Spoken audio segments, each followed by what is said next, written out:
This channel does not promote any violent, harmful, or illegal activities. All content provided by this channel is meant for an educational purpose only. যদি এমবিএচ kitchen king কিচেনে থাকি তো আমরা যা ইচ্ছে তৈরি করতে পারি। বেগুনের ভর্তা, আলু কফি, ভিন্ডি মশলা, আরো অনেক কিছু। MBH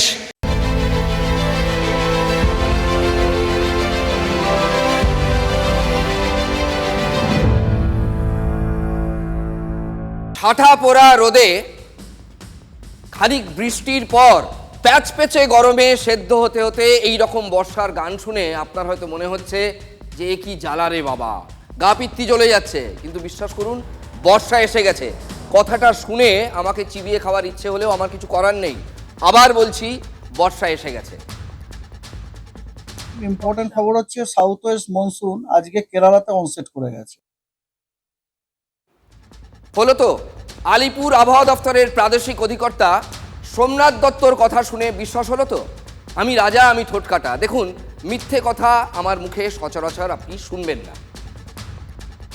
কেরালাতে অনসেট করার নর্মাল ডেট হচ্ছে 1 তারিখে। আমাদের ফোরকাস্ট ছিল 27 তারিখে, তার সাথে কিছু এরার ছিল। তো আজকে সাউথ ওয়েস্ট মনসুন 24শে মে কেরালাতে অনসেট করে গেছে এবং তার মানে দেখা যাচ্ছে তার নর্মাল অনসেট ডেটের থেকে 8 দিন আগে অনসেট করেছে। বর্ষা এক্সপ্রেস এবার দ্রুত গতিতে ছুটছে। 8 দিন আগে বর্ষা ঢুকে গেল দেশের মূল ভূখণ্ডে। মৌসুম ভবনের মানচিত্রটা দেখুন। সাধারণত 22শে মে ঢোকে বর্ষা আন্দামানে, এবার ঢুকে গেছে 13-14 মে। দেখুন, এটা হচ্ছে মৌসুম ভবনের দেওয়া এই যে রেখাগুলো দেখছেন, লাল দাগ এবং এগুলো নীল দাগ, এটা হচ্ছে মৌসুমি বায়ু কোন পথে বইছে। সচরাচর আমাদের এখানে দেখতে পাচ্ছেন লেখা আছে 19। আমি এইভাবে আঙুল দিয়ে একদম দেখাই, 19 থেকে 23শে মে। 19 থেকে 23শে মে এই নীল দাগ দেখুন, তখনও এই জায়গায় ছিল, অর্থাৎ তখনও ভারতের ভূখণ্ডের বাইরে দিয়ে বেরিয়ে চলে যাচ্ছে। এটা এক সপ্তাহের মধ্যে, তারও কম সময়ের মধ্যে, এখানে একটা 24শে মে আজকের দিনে দেখুন এই জায়গায় বর্ষা এসে এদিকে কেরল, কর্ণাটক এবং এমনকি কেরল কর্ণাটকে ঢুকে গেছে। এবং তার যতটা অংশে ঢুকেছে, অন্যান্য বছর কিন্তু এতটা অংশে এই সময় বর্ষা ঢোকে না। অর্থাৎ আপনাদের বোঝার সুবিধার্থে বলি, এই যে রেড লাইন যেগুলো রয়েছে, এই লাল দাগগুলো হচ্ছে দেরি, মানে ইউজুয়াল টাইমে, নর্মাল টাইমে অন্যান্য বছর বর্ষা কখন ঢোকে। এবং এই নীল দাগগুলো দেখুন, এখানে 7 থেকে 8 দিনের তফাৎ। আবার যদি আরেকটু ওপরের দিকে উঠি, তাহলে দেখবেন এইগুলো হচ্ছে নর্মাল বর্ষার সময়, অর্থাৎ ভারতের এই অংশে 5ই জুলাই আসে, এই অংশে 8ই জুলাই আসে। এই নীল দাগ, এই যে নীল রেখাগুলো দেখতে পাচ্ছেন, এগুলো হচ্ছে মৌসুমি বায়ুর প্রবাহ। ইতিমধ্যেই কিন্তু মিজোরামের একটা অংশে চলে এসেছে এবং কেরল, কর্ণাটক এই সমস্ত জায়গায় বর্ষা ঢুকে গেছে। আমাদের উত্তরবঙ্গে বর্ষা আর এলো বলে। 1975 সাল থেকে যদি আমি মনসুন অনসেট ডেটা নিই কেরালাতে, তাহলে 1990 সালে হচ্ছে 19শে মে হয়েছিল, আর তারপরে 2009 সালে 23শে মে হয়েছিল এবং তারপরে আর্লিয়েস্ট হচ্ছে এই বছর 24শে মে। দেখুন, গতকাল মৌসুমি বায়ু যেখানে ছিল, আজ এক লাফে অনেকটা এগিয়ে এসেছে। কথায় বলে না, if winter comes can spring be far behind. কেরালায় যদি অনেক আগে বর্ষা ঢোকে, 7-8 দিন আগে যদি ঢোকে, তাহলে বাংলাতেও তাই হবে। সাধারণত 5 থেকে 10ই জুনের মধ্যে বর্ষা ঢোকে উত্তরবঙ্গে। এবার 2-1 দিনের মধ্যেই উত্তরবঙ্গে বর্ষা ঢুকে পড়তে পারে। আগামী 2-3 দিনের মধ্যে আমাদের পশ্চিমবঙ্গের সাব হিমালয়ান, ওয়েস্ট বেঙ্গল এবং সিকিমেও সাউথ ওয়েস্ট মনসুন ঢুকে যাওয়ার সম্ভাবনা আছে। এলোমেলো খামখেয়ালি মেজাজে আবহাওয়া। মৌসুম ভবনের পূর্বাভাস, এবার 5% বেশি বৃষ্টি হবে। এটা কিন্তু একটা ভালো খবর, যদিও তাতে কিছুটা দুর্যোগ বাড়তে পারে। বেশি বৃষ্টি হলে দুর্যোগও হবে, তবে চাষের পক্ষে ভালো। বর্ষা এক্সপ্রেস সময়ের অনেক আগেই রাজ্যে ঢুকে পড়ছে। উত্তরবঙ্গ ছাড়া রাজ্যের অন্য অংশে বর্ষা ঢোকে সাধারণত 10ই জুন। এবার অনেক আগেই বর্ষা ঢোকার সম্ভাবনা। দক্ষিণবঙ্গের অনসেট এমনিতে তো 10 তারিখ হয়, তবে নিশ্চয়ই এবারে আমরা আশা করছি একটু তাড়াতাড়ি হবে, কারণ কেরালাতে যখন 8 দিন আগে হয়ে গেছে, এখানেও তাড়াতাড়ি হবে বলে আশা। দেখুন, হয়তো জুন মাসের প্রথম সপ্তাহে হয়তো আমরা মনসুন অনসেট পেয়ে যেতে পারি। সব কিছু এলোমেলো। আবহাওয়া তো বটেই, বর্ষা আসার আগেই অপেক্ষা করছে দুয়ারে দুর্যোগ। ওদিকে আরব সাগরে গভীর নিম্নচাপের ধাক্কায় পশ্চিম উপকূল জুড়ে প্রবল বৃষ্টির সম্ভাবনা। এদিকে মঙ্গলবার উত্তর বঙ্গোপসাগরে নিম্নচাপ সৃষ্টির সম্ভাবনা। তার জেরে বুধবার দক্ষিণ 24 পরগনা, পূর্ব মেদিনীপুরে ঝেঁপে বৃষ্টি হতে পারে। আর কোথায় হতে পারে? বৃষ্টি হতে পারে দক্ষিণবঙ্গের অন্য জেলাগুলোতেও। বৃহস্পতিবার দক্ষিণের 5 জেলা, 2 24 পরগনা, 2 মেদিনীপুর এবং ঝাড়গ্রামে ভারী বৃষ্টি হতে পারে। উত্তর ও দক্ষিণবঙ্গের বাকি জেলাগুলোতেও বৃষ্টির সম্ভাবনা। শুক্রবার সব জেলায় ভারী বৃষ্টির পূর্বাভাস। আপাতত রোজই বিক্ষিপ্ত বৃষ্টির সম্ভাবনা। 27 তারিখে আপনার নর্থ ওয়েস্ট বে অফ বেঙ্গল এবং অ্যাডজয়নিং ওয়েস্ট সেন্ট্রাল বে অফ বেঙ্গল আপনার একটা লো প্রেসার এরিয়া ফর্ম হওয়ার সম্ভাবনা রয়েছে। 28 তারিখে বৃষ্টি ফেয়ারলি হোয়াইট স্প্রেড দক্ষিণবঙ্গে, 29 তারিখে তার থেকে বেশি, দ্যাট ইজ হোয়াইট স্প্রেড রেনফলের সম্ভাবনা রয়েছে। এবং উত্তরবঙ্গে 29 তারিখে সব জেলাতে ফেয়ারলি হোয়াইট স্প্রেড রেনফল হওয়ার সম্ভাবনা আছে। 30 তারিখে পশ্চিমবঙ্গের সব জেলাতে হোয়াইট স্প্রেড রেনফল হওয়ার সম্ভাবনা আছে, অর্থাৎ পশ্চিমবঙ্গের প্রত্যেকটি জেলার অধিকাংশ স্থানে বৃষ্টিপাত হওয়ার সম্ভাবনা আছে। এই সপ্তাহতে প্রতিদিন পশ্চিমবঙ্গের সব জেলাগুলোতেই বৃষ্টিপাতের সম্ভাবনা রয়েছে।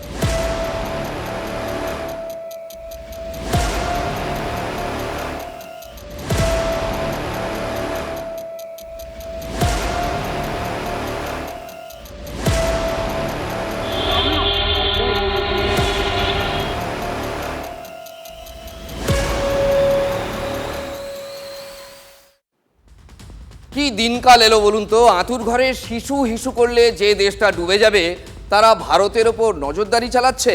হ্যাঁ, নজরদারি, সেই রকমই তো সন্দেহ। আকাশপথে ভারতের ওপর নজর রাখছে বাংলাদেশ। বিশ্বাস হচ্ছে না? খুব এলোমেলো লাগছে। কি ভাবছেন হঠাৎ করে হাওয়া গরম করতে এখানে হাজির হয়েছি? একদম ভুল ভাবছেন। চোখের বিভ্রান্তি দূর করতে আরেকবার আপনাদের ছবিটি দেখাই। দেখুন তো, এটা কি হাউইবাজি মনে হচ্ছে না অন্য কোনো উড়ন্ত আকাশবাজি?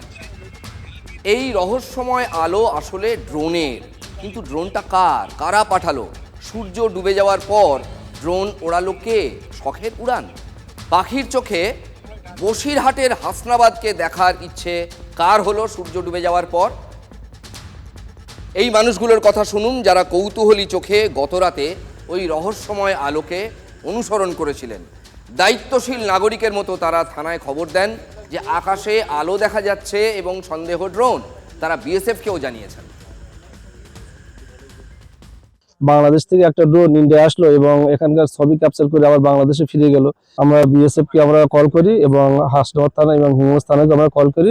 সমস্ত পুলিশ প্রশাসন এবং বিএসএফ এর সমস্ত কর্তারা সবাই এখানে আছে। তারপরে দুখানা ড্রোন আবার এসছে এবং সেই দুখানা ড্রোন বাইলানি, বিশপুর, পাটলি, ভূমি এই সমস্ত এরিয়া ঘুরে আমাদের বাদামতলা এরিয়া দিয়ে সেই দুটো ড্রোন আবার বাংলাদেশে ফিরে গেছে। তাহলে একটা নয়, তিনটে ড্রোন। ভাববেন না উনি হাসনাবাদের এক এবং একমাত্র প্রত্যক্ষদর্শী, যিনি বাংলাদেশের দিক থেকে ড্রোন উড়ে আসতে দেখেছেন। শুক্রবার রাতে কাটাখাল সেতুর উপর বসে থাকা প্রত্যেকের চোখ টেনেছিল ওই রহস্যময় ড্রোন। হাসনাবাদ শুধু নয়, এর মধ্যে সুন্দরবন, এমনকি কলকাতা বন্দর লাগোয়া অঞ্চলেও আকাশে রহস্যময় ড্রোনের গতিবিধি নজরে পড়েছে। সেই খবর আপনাদের আমরা গুরুত্ব দিয়ে দেখিয়েছিলাম। গত সোমবার রাতে কলকাতা বন্দর এলাকা থেকে সাতটা ড্রোনকে হেস্টিংস, ময়দান, ভিক্টোরিয়া হয়ে মানে ভিক্টোরিয়া মেমোরিয়াল হয়ে জওহরলাল নেহরু রোডের দুটি বহুতলের উপর, চ্যাটার্জি ইন্টারন্যাশনাল এবং 42 বিল্ডিং, এই দুটো বহুতলের উপর উঠতে দেখা যায় এবং যথেষ্ট নিচু হাইটে, কম উচ্চতায়। এরপর 5টি ড্রোন পূর্ব দিকে এবং 2টি ড্রোন উত্তর দিকে চলে যায়। টুকরো টুকরো এই ছবিগুলোকে উপেক্ষা করতে পারি কি আমরা? করা উচিত নয়। ইউনুসের বাংলাদেশ তো প্রকাশ্যেই বলে দিল যে দিল মে হ্যায় পাকিস্তান। তারা তো তাই বলছে, তাদের সুর এখন বদলে গেছে। পাকিস্তানকে দেখেই কি বাংলাদেশেরও শখ হচ্ছে ভারতের আকাশ সীমান্তে ঢুকে একটু গুপ্তচর বৃত্তি করে নেওয়ার? খোদ ইউনুসের মুখেও চিকেন স্নেকের কথা শোনা গিয়েছে। কোণঠাসা বাংলাদেশের প্রধানের উপদেষ্টা, যিনি প্রধান উপদেষ্টা, তার সাঙ্গপাঙ্গরা কি চাইছেন বলুন তো? ভারতের সঙ্গে ছোটোখাটো সংঘাত? এভাবে ড্রোন পাঠানোর মধ্যে পরিষ্কার উস্কানি রয়েছে। পায়ে পা দিয়ে ভারতের সঙ্গে ঝগড়া বাঁধালে আখেরে ইউনুসের কোন লাভ? কোনো লাভ নেই। গৃহযুদ্ধে চাপে থাকা ইউনূস হাঁপ ছেড়ে বাঁচবেন? তার যারা অনুগামী তারা খুশি হবেন? এটাই কি তার মতলব? তার কুর্সি আরও কয়েকটি বছর টিকে যাবে? ইউনূসের পরামর্শদাতারা কি তাই ভাবছেন? উড়িয়ে দেওয়া যায় কি এই যুক্তিটা বা এই কৌশলটা? দেখুন, দেশটার নাম বাংলাদেশ। ইউনূস কিন্তু বলেইছেন এটা এখন শেখ হাসিনার বাংলাদেশ নয়। ইউনূসের জমানার 9 মাসে আমরা দেখে নিয়েছি ভারতের সঙ্গে তারা সম্পর্কটা কোন জায়গায় নামিয়ে এনেছে।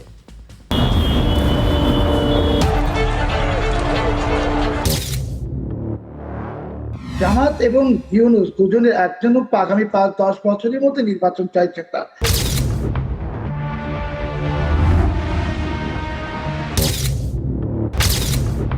বাংলাদেশ সশস্ত্র বাহিনীর বিরুদ্ধে, বাংলাদেশের সার্বভৌমত্বের বিরুদ্ধে তো ইউনূস যুদ্ধ ঘোষণা করেছে।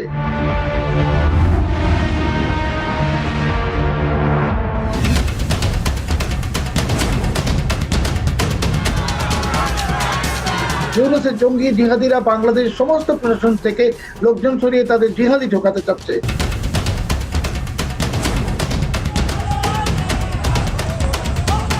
ইউনূস বাংলাদেশের গণশত্রু। দেখুন, ঘেঁটে তো আছে বাংলাদেশও।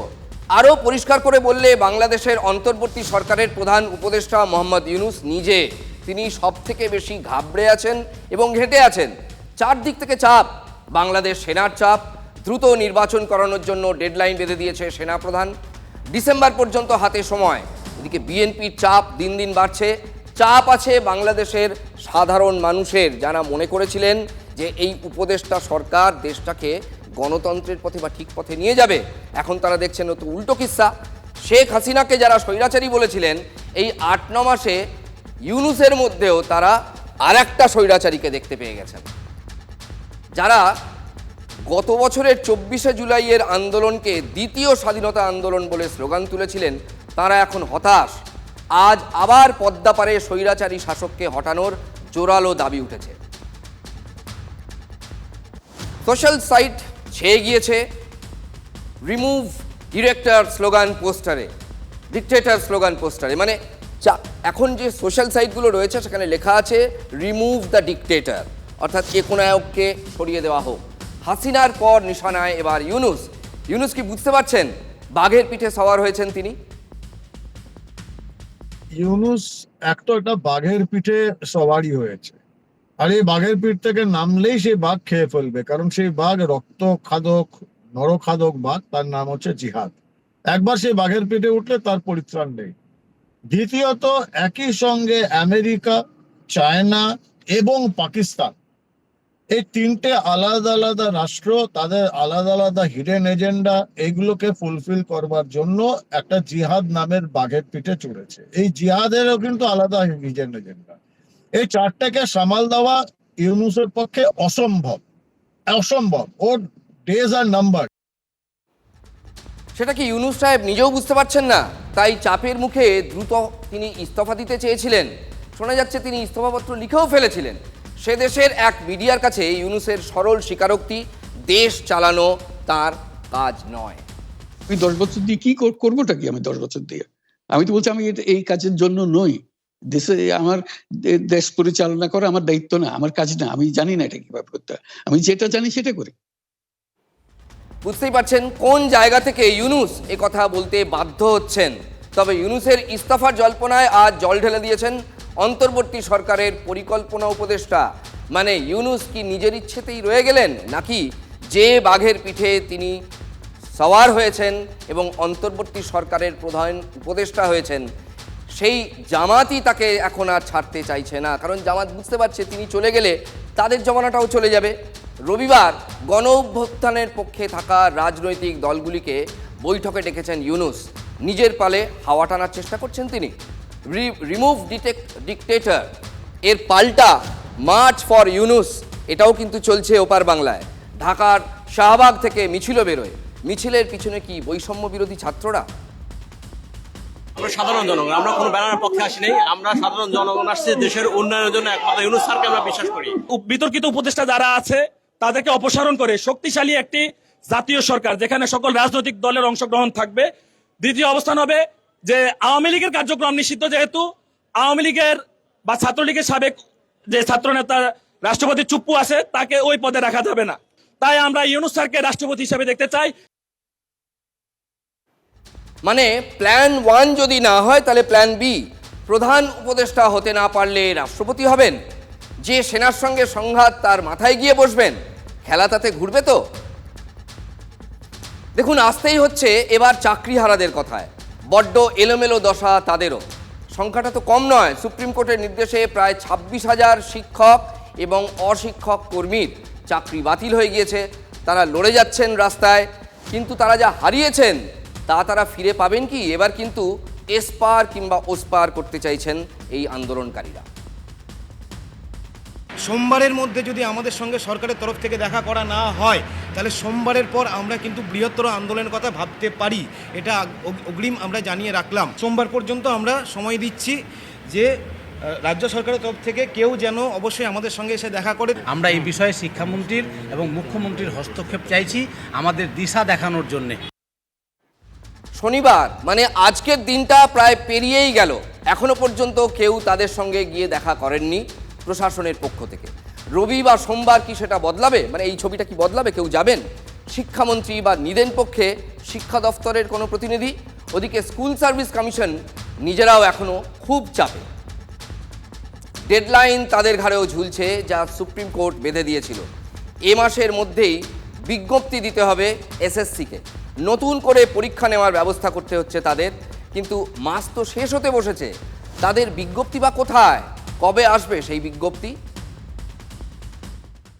নতুন নিয়মে পরীক্ষা নিতে হবে, যদিও সেই নিয়ম প্রক্রিয়া নিয়মাবলী তা কিন্তু এখন বিকাশ ভবনে আটকে রয়েছে। আমরা সূত্র মারফত যা জানতে পারছি পরবর্তী ক্যাবিনেটে হয়তো সেটা ছাড়পত্র পেতে পারে, কিন্তু সেই বিজ্ঞপ্তিতে কি আছে? সেই বিজ্ঞপ্তিতে বলা হচ্ছে কার্বন কপি সেটা কিন্তু পরীক্ষার্থীদের হাতে তুলে দেওয়া হবে। পাশাপাশি ইন্টারভিউ বা অ্যাপটিটিউড টেস্টের কিন্তু পরিকাঠামো বাড়ছে, অর্থাৎ সেখানে নম্বর বেশি দেওয়া হবে, একাডেমিক স্কোরে নাম্বার কমে যাবে, অর্থাৎ একাধিক বদল আসছে। তবে এই যে আর মাত্র 7 দিন বাকি, তার আগেও অনুমোদন আসেনি, পরবর্তী ক্যাবিনেট অনুমোদন আসতে পারে।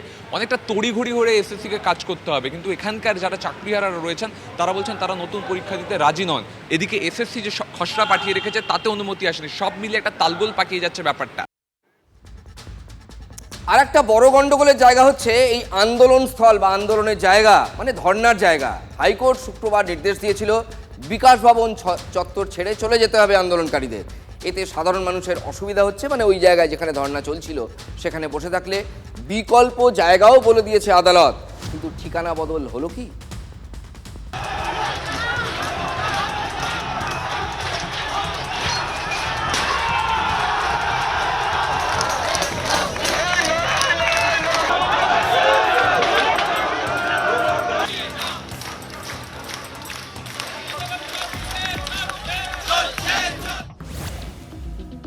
মে বিকাশ ভবনের গেটে যা হয়েছিল তার জের এখনো চলছে। এদিকে আন্দোলন স্থল সরানো নিয়েও রীতিমতন দড়ি টানাটানি। কলকাতা হাইকোর্টের নির্দেশ মেনে বিকাশ ভবনের সামনে থেকে সেন্ট্রাল পার্কের সামনে সরে যেতে রাজি চাকরিহারা শিক্ষক শিক্ষিকারা, কিন্তু শনিবার তা হলো না। কেন? যখন সমস্ত রকম শেড, জল, টয়লেট বা ইলেকট্রিসিটি এই ব্যবস্থাগুলো যখন কমপ্লিট হবে তখন আমরা আমাদের এখান থেকে অবস্থানটা স্থানান্তরিত করে ওখানে আমরা শিফট করব। যতক্ষণ না কমপ্লিট হচ্ছে ততক্ষণ পর্যন্ত আমাদের এই অবস্থান এখানেই চলবে। আদালতের নির্দেশ মতন তাহলে সমস্ত পরিকাঠামো তৈরির কাজটা শেষ হবে কতদিনে? ওটা হলে তারপর বাকি কথা, এটা তো স্পষ্ট করে দিচ্ছেন চাকরিহারারা। চলে যেতে বললে হবে না, তো ওখানে সেই রকম অ্যাটমসফিয়ার তো তৈরি করতে হবে, সেখানে থাকার ব্যবস্থা করতে হবে, তবে গিয়ে আমরা ওখানে গিয়ে উঠে যাব। নাহলে আপাতত আমাদের এখানে আন্দোলন চলবে। আমরা যে সমস্যাটার মধ্যে আছি, বহু মানুষ আমাদের সহমর্মী, সেটা হাইকোর্টের বিচারপতির কথাতেই পরিষ্কার। সেই জায়গাটা ঠিকঠাক যখন ব্যবস্থাপনা হয়ে যাবে তারপরে আমাদের এখান থেকে চলে যাওয়ার, যতক্ষণ না ব্যবস্থাপনা হচ্ছে ততক্ষণ আমরা এখান থেকে যাচ্ছি। সবই তাহলে এখনো ঝুলে এলোমেলো গোটাটাই। অবস্থানের ঠিকানাও সেই এক, বিকাশ ভবন চত্বর। বদলায়নি, কবে বদলাবে তাও ঠিক নেই। এদিকে আবার প্রতিবাদে নয়া পথ খুঁজে নিয়েছেন আন্দোলনকারীরা। সব সাংসদদের শাসক বিরোধী নির্বিশেষে তাঁরা চিঠি দিচ্ছেন, চাইছেন এবার সংসদে উঠুক তাদের সমস্যার কথা, সংকটের কথা। কোনো আইন বানানো যায় কিনা বা অন্য কোনো বিষয় এইটা নিয়ে আলোচনা করা যায় কিনা, এই ব্যাপারগুলো যেন ওরা ওখানে তোলেন, এইটা আমরা চাইছি। আমরা আজ থেকে চিঠি দেওয়া শুরু করব প্রত্যেককে, যত এমপি আছেন প্রত্যেককে চিঠি দেওয়া শুরু করব এবং আমরা চাইবো যে তারা আমাদের হয়ে পার্লামেন্টে এই কথাগুলো তুলুক। এই জায়গাটায় বসে আমরা কেউ এখানে রাজনৈতিক নেতা হতে আসিনি, প্রত্যেকে চাকরি বাঁচানোর লড়াই লড়তে এসেছি এবং এই চাকরিটা না থাকলে এখানে অনেকে আছে যাদের সংসার ভেসে যাবে। বাহ, এবার হয়েছে স্বাদ। হ্যাঁ, অপূর্ব স্বাদ। এমডিএচ এর চাঙ্কি চাট মশলা, জীবনে আসল স্বাদ জাগলো। আসল মশলা এমডিএচ।